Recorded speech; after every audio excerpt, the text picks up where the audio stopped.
So hello everyone, আজকে তো 26th of December আর গুজরাটে এসেছি, তাও আবার দুবার। একবার দুয়ারকা দেখতে যাইনি, এটা তো মানা যায় না। তাই এইবারে বেরিয়ে পড়লাম দুয়ারকা দেখার উদ্দেশ্যে। জামনগর থেকে ভোর 4টের সময় বেরিয়ে পড়েছি দাদার বাইকে স্টেশনের উদ্দেশ্যে।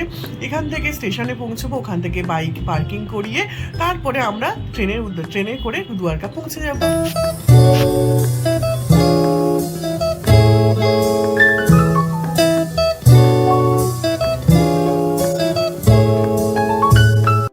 তো এটা হচ্ছে জামনগর পার্কিং, রেলওয়ে পার্কিং। তো এখানে পার্ক করে যাওয়া যাবে বাইক। তো আমরা এখানে বাইক রেখে দিয়েছি, এখান থেকে আমরা যাচ্ছি। সো এই হচ্ছে the details of the parking.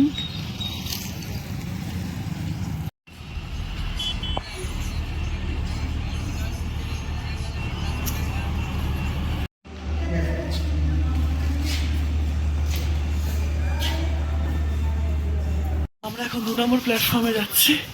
2 নম্বর প্ল্যাটফর্মে আসবে। তো আমরা এখন যাচ্ছি জামনগর টু দুয়ারকা। তো এখানে 19251 ট্রেন নম্বর।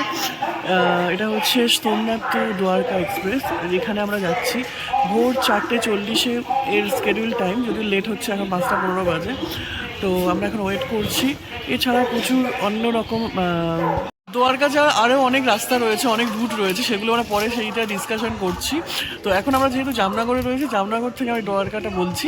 আর এছাড়া কলকাতা থেকেও কীভাবে আসা যায় আমরা একটা শর্টের বিল দিয়ে দেবো। তো আমরা এখন ট্রেনে উঠে গেছি, ট্রেনে বসেও পড়েছি। ট্রেন অলরেডি 1 ঘন্টা লেটে চলছে। তো এখন আমরা যাচ্ছি সোমনাথ এক্সপ্রেস দুয়ারকা। কিছু বলো দাদা ভাই? এত সকালবেলা খুব ঠান্ডার মধ্যে কাঁপতে কাঁপতে যাচ্ছি। এটা আমার 3rd টাইম সোমনাথ দর্শন, সোমনাথ না, দুয়ারকা দর্শন। আগের বার এগুলো সব গাড়িতে যাওয়া হয়েছে, এবার শুধু দুজন যাচ্ছি, দুজনে আমরা ট্রেনেই চলে যাচ্ছি। আমরা শুধু দুয়ারকা দেখি চলে আসবো, ব্যাক 2-3 ঘন্টার ব্যাপার।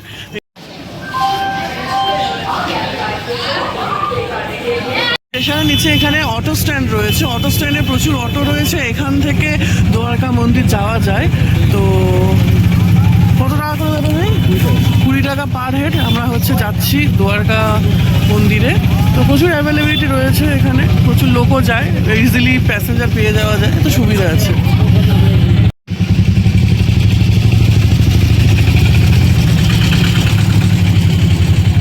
তো এখানে এমনিতে থাকার জন্য প্রচুর হোটেলের ব্যবস্থা রয়েছে, ছোট বড় অনেক রকমের হোটেল রয়েছে।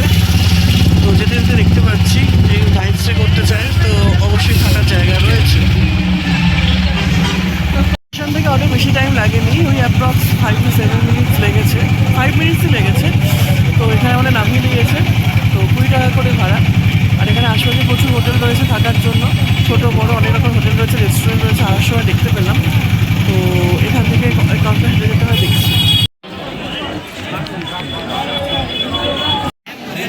তো এরকম কাউন্টার আছে অনেক, কাউন্টারের মধ্যে লাগেজ, মোবাইল, জুতো সব কিছু এখানে ডিপোজিট করে যেতে হবে। এখানে প্রসাদ কেনানোর প্রচুর দোকান আছে। আর যেহেতু আমাদের আগে অনেক পুজো এবার আসা হয়েছে, আমি আসিনি। তো এখানে প্রসাদ কিনে কোনো লাভ হয় না, কারণ ঠাকুরের কাছে কিছু নিয়ে যাওয়া যায় না, নিজে হাতে করে নিয়ে চলে আসতে হয়। সো আমি এখানে ঠাকুর দর্শনটাই করি। নিয়ে ডাকতে হবে, এটা রাখতে হবে। ঠাকুর দর্শন হয়ে গেছে। আমি আর দাদা ভাই মোটামুটি একসাথে বেরিয়েছি, হারিয়ে যাবো। তো আমরা যেখানে জুতো দেখেছিলাম সেখান থেকে মিট করার কথা ছিল, বাট আমরা ওখানেই দেখা হয়ে গেছে, পাশাপাশি যাচ্ছিলাম। ছেলেরা মেয়েদের লাইন আলাদা ছিল, আর ফুসের জন্য এই দুটো বাসি নিয়ে নেওয়া হয়েছে। দাদা ভাই, হ্যাঁ, অনেকক্ষণ লাইন দিয়ে পুজো দিলাম, ভালো লাগলো। দাদা ভাই এই নিয়ে 3rd টাইম, লাস্ট 6-7 মাসে হচ্ছে 3rd টাইম এলো। এই ফার্স্ট টাইম ট্রেনে করে এলো। এখানে রয়েছে সুদামা সেতু, যেটা বন্ধ আছে। 2 বছর আগে কেউ একজন মারা গেছিল মাঝখান থেকে, যেখান থেকে বন্ধ করে রেখেছে, সমুদ্রের মাঝখান থেকে ব্রিজ। আর এটা তো পেছনের ব্যাক সাইড। এখানে হচ্ছে পার্কিং এদিকটাতে, আর এখানে মার্কেট টার্কেট রয়েছে।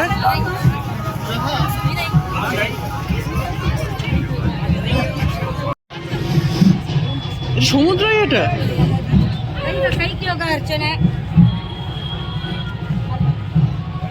এই যে মন্দিরের একদম পেছনের দিকে পার্কিং এর পাশে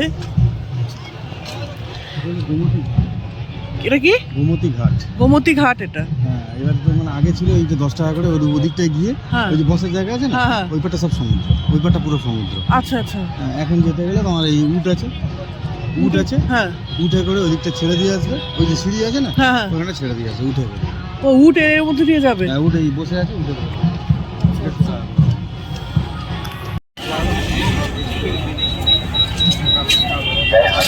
মন্দির থেকে বেরিয়ে আমরা পুজো দিয়ে একটু চাটা খেয়ে দিচ্ছি এখানে। আর এখানে তো আমাদের ওখানকার মতো কচুরি আলুর দম এসব পাওয়া যাচ্ছে না, সিঙ্গারা পাওয়া যাচ্ছে সকালবেলা, তো সিঙ্গারা তো আমরা খাবো না সকালে, আমরা চা খাচ্ছি। হয়ে গেছে, প্রচণ্ড লাইন পড়েছে অনেক দূর থেকে। আর এখানে ব্রেকফাস্টের জন্য আমরা এখানে দাঁড়িয়েছি। এখানে পোহা আছে, সব এসব আছে, ইডলি, বিন্দু বড়া, সামোসা সব আছে। তো এটা কি যেন এটাকে বলে, ঢোকলা।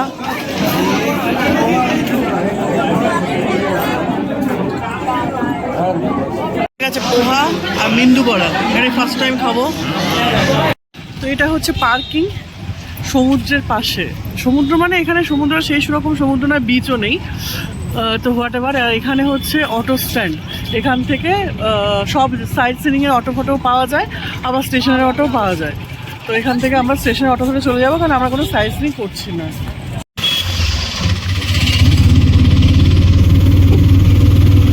আমরা এখন স্টেশনে ব্যাক করছি, আমাদের ঠাকুর দর্শন হয়ে গেছে, আমরা কোনো সাইড সিনিং করছি না, দাদা ভাই সব দেখেছে দুবার আর গল্প করতে করতে যাচ্ছে। তো মেনলি 4 ধামের 1 ধাম দেখার কথা ছিল, সেটাই দেখে নিয়েছি। এখন বাড়ি গিয়ে আমরা আমাদের অটোতে ঘুমাবো। যাওয়ার সময় অটোর ভাড়া 20 রুপিস পার পার্সন হলো, ফেরার সময় 100 টাকা। কারণ ফেরার সময় ওদের কোনো মানে পুরো রিজার্ভ করে আসতে হয়, তো 100 টাকা দিয়ে এলাম আমরা দুজনে। না না, রাস্তা বেশি নয়, রাস্তা খুবই কম। কত কিলোমিটার হবে? এটা 2 কিলোমিটার হবে। 2 কিলোমিটার। হ্যাঁ, রাস্তা খুবই কম।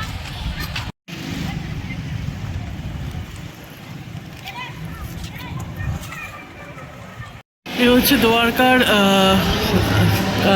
টিকিট কাউন্টার, এখান থেকে আমরা টিকিট কাটছি জামনগর। তো 22946 এই ট্রেনে আমরা ব্যাক করছি। প্ল্যান্ট দেখা যাচ্ছে, রিলায়েন্সের প্ল্যান্ট। যখন ভোরবেলা যাচ্ছিলাম খুব সুন্দর লাগছিল দেখতে, লাইট জ্বলছিল, ভীষণ সুন্দর লাগছিল। আর তখন ভিডিও করতে পারিনি, জানলার পাশে সিট ছিল না।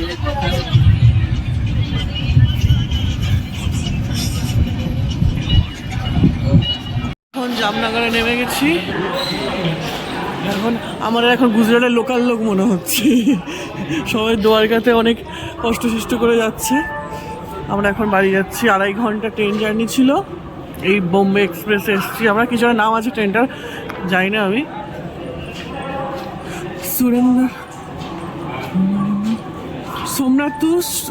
সোমনাথ টু মুম্বাই সেন্ট্রাল, আগ্রা লেখা না ওটা, না ওখা। জামনগরে নেমে যদি দ্বারকা যেতে হয় তাহলে এখান থেকে প্রচুর গাড়ি টাড়ি বুক করে যাওয়া যায়, বাস সার্ভিসও রয়েছে, সেখান থেকেও দ্বারকা যাওয়া যেতে পারে। কারণ দ্বারকা যাওয়ার কিছু ট্রেন ডাইরেক্ট থাকে না, তো সেইটা হচ্ছে জামনগরে নেমে চেঞ্জ করতে হয়। ডিটেলসে দাদা ভাই আপনাদের জানাবে সব কিছু।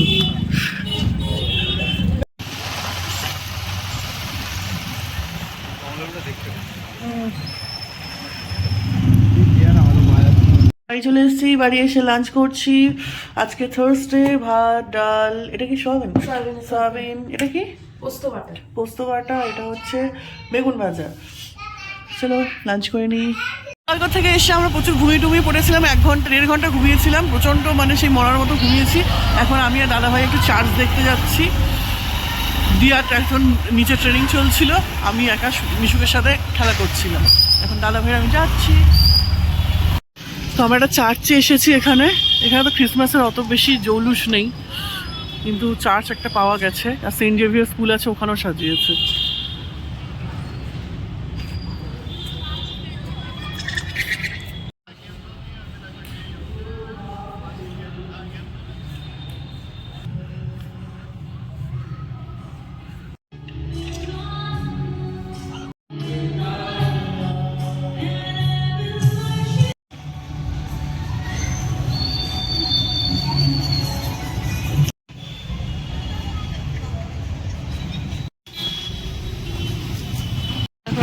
ঘুগরা কিনতে এসেছি। ঘুগরা লাস্ট টাইম খেয়েছিলাম আমি ঘুগরা। এখানে 3 রকমের চাটনি আছে, যেটা ইচ্ছা সেটা নেওয়া যাবে। এই ঘুগরা জাস্ট এমনি, তাই তো?